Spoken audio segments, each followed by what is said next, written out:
বিএনপির চেয়ারপারসন ও সাবেক প্রধানমন্ত্রী খালেদা জিয়ার শারীরিক অবস্থা অত্যন্ত সংকটাপন্ন। রাজধানীর একটি বেসরকারি হাসপাতালে চিকিৎসাধীন তিনি। তার ছেলে বিএনপির ভারপ্রাপ্ত চেয়ারম্যান তারেক রহমান লন্ডনে অবস্থান করছেন। 29 নভেম্বর সকাল 8টা 45 তারেক রহমান ফেসবুকে লিখেছেন, বাংলাদেশের সাবেক প্রধানমন্ত্রী দেশনেত্রী বেগম খালেদা জিয়া গুরুতর অসুস্থ এবং সংকটাপন্ন অবস্থায় হাসপাতালের নিবিড় পরিচর্যায় রয়েছেন। তার রোগমুক্তির জন্য দলমত নির্বিশেষে দেশের সকল স্তরের নাগরিক আন্তরিকভাবে দোয়া অব্যাহত রেখেছেন। মাননীয় প্রধান উপদেষ্টা তার রোগমুক্তির জন্য দোয়ার সাথে সাথে চিকিৎসার সর্বত সহায়তার প্রতিশ্রুতি ব্যক্ত করেছেন।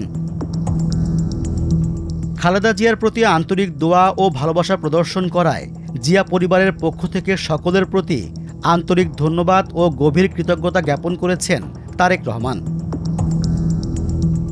এক পর্যায়ে আবেগপ্রবণ হয়ে তারেক রহমান লিখেছেন, এমন সংকটকালে মায়ের স্নেহ স্পর্শ পাবার তীব্র আকাঙ্ক্ষা যে কোনো সন্তানের মতো আমারও রয়েছে, কিন্তু অন্য আর সকলের মতো এটা বাস্তবায়নের ক্ষেত্রে আমার একক সিদ্ধান্ত গ্রহণের সুযোগ অবারিত ও একক নিয়ন্ত্রণাধীন নয়।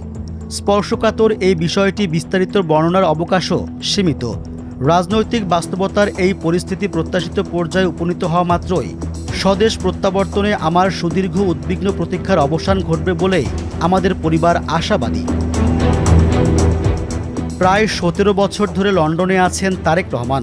খালেদা জিয়ার গুরুতর অসুস্থতার খবর নেতাকর্মীদের উদ্বিগ্ন করে তুলেছে। অনেকেই মনে করছেন মায়ের শারীরিক অবস্থা বিবেচনা করে দ্রুত তারেক রহমান দেশে ফিরতে পারেন।